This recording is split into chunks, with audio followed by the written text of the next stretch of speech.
Vajiraman Ravi has been still there even during my mains preparation, during both my attempts 2023-24. I started my preparation in 2018 here as a foundation batch student, and finally I'm again back here 6 years later. The life has come full circle finally. I post-graduated actually in year 2018. After that I came to Vajiraman Ravi, as the name has always been there, where I was completely clueless कि क्या करना है क्या नहीं. And that year I think ये join किया test series मैंने, and we had those regular feedback sessions. GS we had GS. I was enrolled for the GS thing. I had that regular feedback session after every copy that was checked. We had those mentoring sessions going on. So उससे पता चलता था what is wrong, where I should add on, what is the changes I need to make, etc. So it went like that, and I really scored good in GS. Last year also it was 435 marks in GS 1, 2, 3, 4. Hello everyone, मेरा नाम गौतम गौरव है और मैंने इस बार 11वीं से 13वीं JPSC civil सेवा परीक्षा में चौथा स्थान प्राप्त किया है। मैं यहाँ पर अपना स्ट्रेटजी शेयर करना चाहूँगा। मैं थैंक करना चाहूँगा डीकेटी टीम को, जिन्होंने मुझे ऐसा प्लेटफॉर्म दिया जहाँ पर मैं अपनी स्ट्रेटजी शेयर कर सकूँ। सबसे पहले मैं अपना इंट्रोडक्शन देना चाहूँगा। मेरी 10वीं तक की पढ़ाई DAV public school Daltonganj Palamu से हुई थी। उसके बाद मैंने 11वीं और 12वीं की पढ़ाई चिन्मय विद्यालय बोकारो स्टील सिटी से कंप्लीट किया। उसके बाद मैंने यादवपुर विश्वविद्यालय से मैकेनिकल इंजीनियरिंग की डिग्री पूरी करी 2019 में। उसके बाद मैंने कुछ महीने कॉरपोरेट में काम किया। उसके बाद मैंने नौकरी छोड़कर गेट और इंजीनियरिंग सर्विसेज की तैयारी करने लगा। 1.5 वर्षों के बाद मेरा सिलेक्शन हिंदुस्तान पेट्रोलियम में मैनेजमेंट ट्रेनी के रूप में हुआ। मैं वहाँ काम किया। उसके बाद मैंने भारत मौसम विज्ञान विभाग में काम किया और वर्तमान में मैं मोटरयान निरीक्षक लोहरदगा के पद पर कार्यरत हूँ। मैंने जो भी तैयारी करी है वो नौकरी के साथ ही तैयारी करी है और मैं अपना स्ट्रेटजी शेयर करना चाहूँगा। बात करते हैं एग्ज़ाम पैटर्न की, तो जेपीएससी की जो परीक्षा है वो 3 स्टेजेस में होती है, प्रीलिम्स, मेंस और इंटरव्यू। जो प्रीलिम्स है उसमें 2 पेपर होते हैं, पेपर 1 और पेपर 2। पेपर 1 में 90 क्वेश्चन जनरल अवेयरनेस के होते हैं और 10 क्वेश्चन जो है उसमें झारखंड जीके के रहते हैं, और पेपर 2 में पूरे 100 क्वेश्चन झारखंड जीके के रहते हैं। बात करें मेंस की, तो मेंस में टोटल 6 पेपर होते हैं। पेपर 1 हिंदी और इंग्लिश की पेपर होती है जो कि क्वालिफाइंग होती है। पेपर 2 में हमें कोई एक लैंग्वेज सेलेक्ट करना होता है, जिसमें हम हिंदी, इंग्लिश या फिर कोई भी लोकल लैंग्वेज को सेलेक्ट कर सकते हैं। पेपर 3 यानी GS 1 में हम हिस्ट्री और ज्योग्राफी के पेपर को देते हैं। पेपर 4 की बात करें तो जो GS 2 है जिसमें पॉलिटी और पब्लिक एडमिनिस्ट्रेशन होता है, और पेपर 5 की बात करें जो कि GS 3 है उसमें इकोनॉमी, ग्लोबलाइजेशन जैसे सब्जेक्ट्स होते हैं, और पेपर 6 जो है उसमें साइंस, इन्वायरमेंट, साइंस टेक जैसे सब्जेक्ट्स रहते हैं। मैं बारी बारी से इन सारे सब्जेक्ट्स की अपनी डिटेल्ड स्ट्रेटजी बताना चाहूँगा। सबसे पहले तैयारी शुरू करने से पहले मैंने अपनी बेसिक फाउंडेशन को स्ट्रॉन्ग किया। उसके लिए मैंने हिस्ट्री के लिए NCERTs की किताब पढ़ी, और साथ ही साथ मैंने मॉडर्न हिस्ट्री के लिए राजीव अहिर सर की स्पेक्ट्रम की किताब पढ़ी। पॉलिटी के लिए मैंने लक्ष्मीकांत की किताब पढ़ी। इकोनॉमी के लिए मैंने ब्रुनाल सर के लेक्चर्स और उनके हैंड आउट किए। उसके बाद मैंने ज्योग्राफी के लिए ऋषिकेश दुधत सर के यूट्यूब के जो भी वीडियोज़ हैं उसे देखकर मैंने नोट्स बना लिया। उसके साथ ही साथ मैंने NCERT की किताबें NCERT क्लास 11th और 12th की ज्योग्राफी की कंप्लीट करी। यहाँ पे मैं बोलना चाहूँगा कि अमित सेन गुप्ता सर की एक यूट्यूब चैनल है जिसमें ज्योग्राफी उन्होंने NCERT को काफ़ी अच्छे से कवर किया है। इसके अलावा इन्वायरमेंट के लिए मैंने PMFIS की किताब को रेफ़र किया था, और जहाँ पे भी मैं फंसता था वहाँ पे मैं यूट्यूब का सहारा ले लेता था। ये चीज़ें मैंने तब करी जब मैं तैयारी के लिए अपना बेसिक फाउंडेशन बना रहा था। मेरा बेसिक फाउंडेशन होने के बाद अब मैं प्रीलिम्स की स्ट्रेटजी शेयर करना चाहूँगा। तो प्रीलिम्स की जो झारखंड की जो सिलेबस है वो एक कॉम्प्रिहेंसिवली बहुत ही ज़्यादा डिटेल दिया हुआ है, और उसमें यहाँ तक भी बताया हुआ है कि किस सब्जेक्ट से कितने मार्क्स के क्वेश्चन आएंगे। तो आप मार्क्स के अकॉर्डिंग ही अपने एफर्ट को दें और उसी के अनुसार प्रिपरेशन करें। बात करते हैं सबसे पहला टॉपिक जो है हिस्ट्री, जिसमें तीन पार्ट हैं, एंशिएंट, मिडिवल और मॉडर्न हिस्ट्री। जो हम NCERT की तैयारी करते हैं, पढ़ते हैं, उससे हमारी तैयारी हो जाती है। साथ ही साथ ये ज़रूरी है कि हिस्ट्री में हम घटना चक्र की जो MCQs हैं वो ज़रूर से लगा लें, और कम समय में रिवीजन करने के लिए इसमें लूसेंट भी काफ़ी हेल्पफुल होता है। बात करते हैं पॉलिटी की, तो लक्ष्मीकांत जो है वो मोर देन इनफ है इस परीक्षा के लिए। उसके साथ ही साथ हम घटना चक्र की जो क्वेश्चंस है वो लगा लेते हैं। ज्योग्राफी के लिए जो हमने सोर्सेज बताएं हम उसे फॉलो करते हैं, और साथ ही साथ घटना चक्र की किताबों को लगा लेते हैं। उसके बाद इकोनॉमी के लिए मृणाल सर के जो हैंडआउट हैं वो मोर देन इनफ है प्रीलिम्स के लिए, और उसके साथ ही हम कोई भी मॉक टेस्ट के थ्रू उसका प्रिपरेशन कर सकते हैं। इसके अलावा जो करंट अफेयर्स है उसके लिए हम कोई भी एक मैगज़ीन को फॉलो करेंगे। मैगज़ीन मैंने एडिटोरिया फॉलो किया था, आप कोई भी मैगज़ीन को फॉलो कर सकते हैं, चाहे वो स्पीडी या फिर एडिटोरिया। इसके अलावा एक मिसलेनियस की टॉपिक रहती है जिसमें बहुत सारे टॉपिक्स दिए हुए हैं, जैसे ह्यूमन राइट, अर्बनाइजेशन जैसे टॉपिक्स दिए हुए हैं। उसे हमें ऑनलाइन सर्च कर पढ़ना है। उसके लिए मैंने एक यूट्यूब चैनल है सर का, लर्न फॉर PSC करके, उन्होंने उसे कवर कराया था, मैंने वहाँ से किया था और मैंने मॉक्स दे दिए थे। इतना। उसके अलावा झारखंड जो है वो झारखंड की जब मैं स्ट्रेटजी बताऊंगा तो उसमें कवर हो जाएगा। ये रही पेपर 1 की स्ट्रेटजी। पेपर 2 में झारखंड जीके ही पूरे 100 मार्क्स का आता है, जिसमें बहुत सारे टॉपिक्स हैं, जिसमें गवर्नेंस सिस्टम है झारखंड की, CNT-SPT एक्ट है, हिस्ट्री ऑफ झारखंड है, ज्योग्राफी ऑफ झारखंड है, ये कई सारे टॉपिक्स हैं, डिजास्टर मैनेजमेंट वगैरह जैसे टॉपिक्स हैं। उसके लिए सबसे पहले मैंने उड़ान की किताब खरीदी और उससे ही मैंने झारखंड की प्रिपरेशन करी। उड़ान को पढ़ने के लिए एक्चुअली उसमें जो डेटा है, काफ़ी ज़्यादा डेटा और फैक्ट्स दिए हुए हैं, उतना याद करना कई बार संभव नहीं हो पाता है। उसके लिए मैं आपको ये सजेस्ट करूंगा कि उसमें जो भी बोल्ड करके दी हुई है और स्टार मार्क जो भी फैक्ट्स दिए हुए हैं उसे आप विशेषकर ध्यान में रखें। साथ ही साथ आप प्रीवियस ईयर्स पेपर जो भी झारखंड के हुए हैं, चाहे वो JPSC के हों, JSSC के हों या कोई और भी परीक्षाएं जो झारखंड के द्वारा झारखंड में हुआ है, उसमें आप झारखंड जीके के क्वेश्चंस को ज़रूर देखें।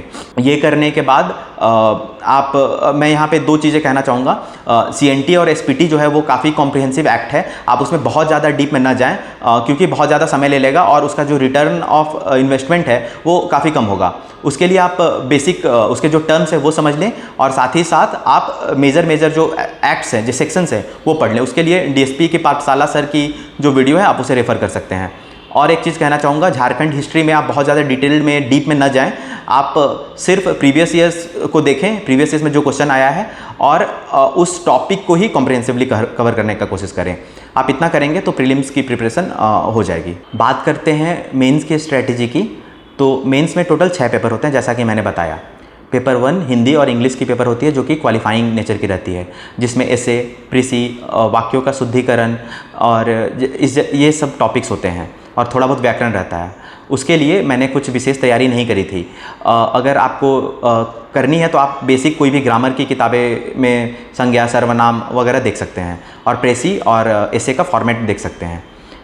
इसमें ये क्वालिफाइंग नेचर का होता है और इसकी मार्क्स आगे नहीं जोड़ी जाती है। बात करते हैं पेपर 2 जो कि लैंग्वेज की पेपर है। मैंने लैंग्वेज खोरठा लिया था। खोरठा, चूँकि मैं पलामू से बिलोंग करता हूँ तो मैं खोरठा अच्छी तरह से समझता हूँ, इसीलिए मैंने खोरठा भाषा का चयन किया था। इसकी रिसोर्सेज भी इनफ अवेलेबल हैं, एक वो भी रीज़न था खोरठा चयन करने का। खोरठा की बात करें तो इसका जो सिलेबस है बहुत ही डिटेल्ड दिया हुआ है और हमारा एम ये है कि हम जितने भी सिलेबस के टॉपिक दिए हुए हैं उसे कंप्लीट करें। उसके लिए मैं ये रिकमेंड करूँगा कि सिविलियंस करके एक यूट्यूब चैनल है, उसमें एक प्लेलिस्ट बनाया हुआ है सर ने, मैंने उसे फॉलो किया था। उसमें वो प्लेलिस्ट फॉलो करने के बाद हमारा एक बेसिक खोरठा का प्रिपरेशन कंप्लीट हो जाएगा।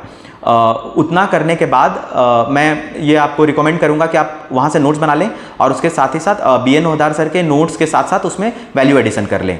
नोट्स बनाने के बाद आप ये देखें कि किस टॉपिक में मैं कहाँ पे मैप या फ्लो चार्ट को बना सकता हूँ, वो करने से आपकी मार्क्स अच्छे आएंगे। मैं ये एक चीज़ कहना चाहूँगा कि खोरठा का जो पेपर होता है वो काफ़ी लेंदी होता है, मतलब आप पेपर को कम समय में कंप्लीट करना अपने आप में ही एक चैलेंज है। मैंने वो गलती करी थी कि मैंने एक क्वेश्चन जो है को बहुत ज़्यादा समय दे दिया था, जिसके कारण मेरा 1.5 क्वेश्चन छूट गया था। तो मैं ये रिकमेंड करूँगा कि आप क्वेश्चन की जितनी डिमांड है उतना ही लिखें, आप उससे ज़्यादा न लिखें और ज़्यादा पढ़े भी ना। आप अपना नोट्स इसी तरह से बनाएं जिसे आप एग्ज़ाम में डायरेक्टली रेप्लिकेट कर पाएँ। इतना करने के बाद खोरठा इतना करना मोर देन इनफ होगा। अब बात करते हैं पेपर 3 की, जिसमें हिस्ट्री और ज्योग्राफी है। बात करते हैं हिस्ट्री की, तो हिस्ट्री में टोटल 4 सेक्शंस दिए हुए हैं, एंशिएंट, मिडिवल, मॉडर्न और झारखंड हिस्ट्री। हमें 4 क्वेश्चन आते हैं जिसमें से हमें 2 क्वेश्चन करने होते हैं। बात करें एंशिएंट हिस्ट्री की तो उसके लिए हम ओल्ड एनसीईआरटी, मिडिवल के लिए भी ओल्ड एनसीईआरटी और मॉडर्न के लिए स्पेक्ट्रम की किताब को रेफर करेंगे। इन तीनों सब्जेक्ट्स में जितने भी टॉपिक्स दिए हुए हैं हम उस टॉपिक पे डिटेल्ड 7 to 8 पेजेस के नोट्स बना लेंगे, जितने भी टॉपिक्स सिलेबस में मेंशन्ड हैं। ये करने के बाद बचेगा Jharkhand GK, Jharkhand history. Jharkhand history के लिए मैं ये रिकमेंड करूँगा कि मनीष रंजन सर की जो बुक है और उड़ान पब्लिकेशन की जो बुक है, दोनों को मिलाकर हर टॉपिक पे हम अपना 7 से 8 पेज का नोट्स बना लेंगे। अगर ये करते हैं तो ये हिस्ट्री के लिए मोर देन इनफ होगा। ज्योग्राफी के लिए मैं ये रिकमेंड करूँगा कि ऋषिकेश दुधत सर के जो मैंने लेक्चर्स देखे थे वो मैंने कंप्लीट करे थे, और उसके बाद मैंने एनसीईआरटी पढ़ी थी। अब जो भी सिलेबस में जो भी टर्म्स दिए हुए हैं, जो भी टॉपिक्स दिए हुए हैं, हर टॉपिक पे मैंने इन्हीं सोर्सेज को यूज़ करके नोट्स बना लिए थे। उतना करने के बाद ज्योग्राफी मोर देन इनफ था, उतना से हो गया था। ज्योग्राफी में मैप और डायग्राम बनाना बहुत ही इंपॉर्टेंट है। साथ ही साथ आप ये ध्यान रखेंगे कि कोई भी क्वेश्चन जब आप अटेम्प्ट कर रहे हैं तो आप झारखंड का एंगल अगर डाला जा सकता है तो आप उसे ज़रूर डालिए। साथ ही साथ नोट्स बनाने समय आप चैट जीपीटी का भी इस्तेमाल करें। चैट जीपीटी में प्रॉम्प्ट कुछ इस तरह से दें कि वो आपको करंट के डेटा भी मिल जाए, और अगर कोई झारखंड से रिलेटेड कोई भी आपको इंपॉर्टेंट फैक्ट्स वगैरह मिलते हैं आप तो भी उस अपने नोट्स में डाल सकें। ये ज्योग्राफी के लिए हुआ। पॉलिटी के लिए मैंने लक्ष्मीकांत की किताब पढ़ी थी, और सिलेबस में जितने भी टॉपिक्स दिए हुए हैं सारे टॉपिक्स लक्ष्मीकांत सर की बुक में अच्छे से दिए हुए हैं, हम उसका यूज़ कर सकते हैं। हम हर टॉपिक पर पॉलिटी में भी 8 से 10 पेज की नोट्स बनाएंगे और उसे फिर बार बार रिवीजन करेंगे। इसके अलावा पब्लिक एडमिनिस्ट्रेशन के लिए भी लक्ष्मीकांत सर की ही बुक है, और उसी से हम जितने भी टॉपिक्स दिए हुए हैं उस पर नोट्स बनाकर अपना प्रिपरेशन कंप्लीट कर लेंगे।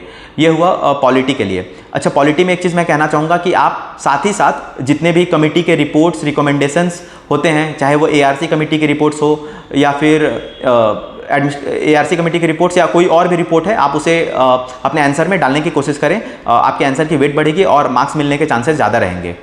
इसके बाद आते हैं ज्योग्राफी की। तो ज्योग्राफी का बेसिक्स हम रुनाल सर के हैंडआउट से कर लेंगे, और इसके बाद जितने भी टॉपिक्स दिए हुए हैं उस पर नोट्स बनाएंगे। उसके लिए मैंने क्या करी थी कि मैंने जागृति अवस्थी मैम का टेलीग्राम चैनल में जाके उनका नोट्स था वो मैंने डाउनलोड कर लिया था, उसे प्रिंट कर लिया था, और वो एक सोर्स था। उसके अलावा रमेश सिंह सर की बुक है वो सोर्स, और चैट जीपीटी, इतने को यूज करके मैंने हर टॉपिक पे लगभग 7 से 8 पेज का नोट्स बना लिया था। और फिर इसके साथ ही साथ हम इकोनॉमी में ये ध्यान रखेंगे कि इकोनॉमिक सर्वे वगैरह का जो भी रिपोर्ट्स है उसको उसमें डाल पाएँ। इतना करने से इकोनॉमी हमारा हो जाएगा। इकोनॉमी में ये ध्यान रखने वाली बात है कि हम जितने भी ज़्यादा data, facts, pie chart, bar graph वगैरह यूज़ करेंगे तो हमारे आंसर बेटर होगा और हमें मार्क्स मिलने के चांसेस बढ़ जाएंगे। वो चीज़ें आप पहले से ही कर लें नोट्स बनाने समय। ये सारी चीज़ें नोट्स में ही होनी चाहिए। इसके बाद हम आखिरी पेपर की बात करते हैं, paper 6, science and tech, environment और लाइफ साइंस और फिजिक्स जैसे सब्जेक्ट्स हैं। इन सारे सब्जेक्ट्स के लिए, जैसे फिजिक्स हो गए या लाइफ साइंस हो गए, उसके लिए एनसीईआरटी जो है वो क्लास 9th और 10th की, कुछ टॉपिक जो उसमें नहीं है उसमें हम क्लास 11th और 12th की भी एनसीईआरटी को रेफ़र करने का कोशिश करेंगे। उसे रेफ़र करते हुए हम अपना 7 से 8 पेज की नोट्स बना लेंगे। हम ये ध्यान रखेंगे कि नोट्स बनाते समय जितने भी डायग्राम्स हैं, जितने भी मैप्स वगैरह अगर कुछ हो सकता है तो वो हम डालने का कोशिश करेंगे। साइंस यहाँ से हो जाएगा। इसके अलावा जो इन्वायरमेंट की जो भी टॉपिक्स दिए हुए हैं उसके लिए हम PMF IAS की जो किताब है उसका हेल्प लेकर और अपना नोट्स को हर टॉपिक पे प्रिपेयर कर लेंगे। इसके अलावा जो साइंस एंड टेक है उसके लिए हम मेंस 365 की किताब को उठाकर और उससे टॉपिक वाइज नोट्स प्रिपेयर कर लेंगे। साथ ही साथ हम चैट जीपीटी से वैल्यू एडिशन कर लेंगे। इतना करने के बाद हमारा मेंस का जो है वो प्रिपरेशन कंप्लीट हो जाएगा।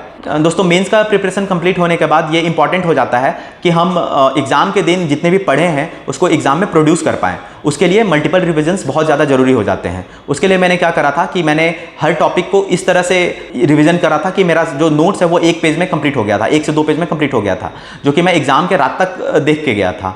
मेंस एग्ज़ाम के दिन ये ज़रूरी है कि आप अपने नर्व्स को कंट्रोल में रखें, क्योंकि परीक्षा जो है वो लगातार 3 दिन होती है और वो बहुत ही ज़्यादा टायरिंग होती है। उसके लिए आपको अपने बॉडी को, अपने हेल्थ को ध्यान में रखना ज़रूरी है, और जो भी रिवीजन है उसको आप करते रहें और आप मेंटली खुद को स्ट्रांग बना के रखें। ये मेंस की स्ट्रेटजी हुई।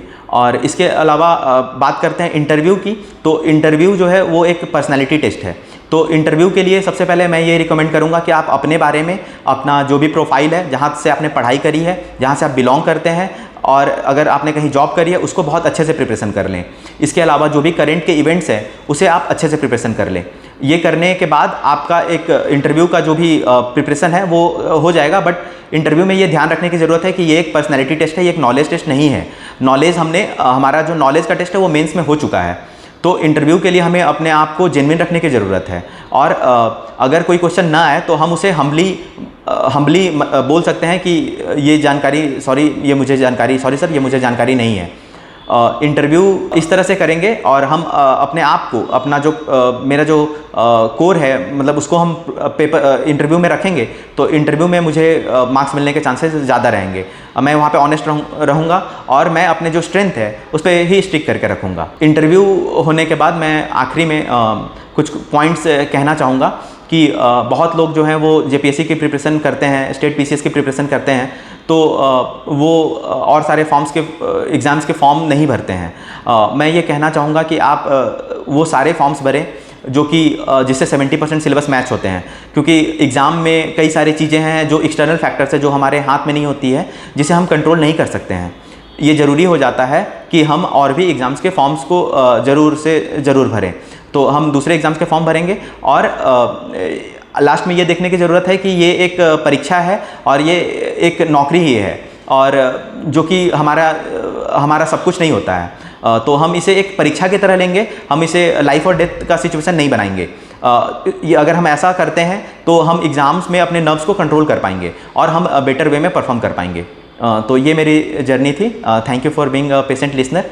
Thank you.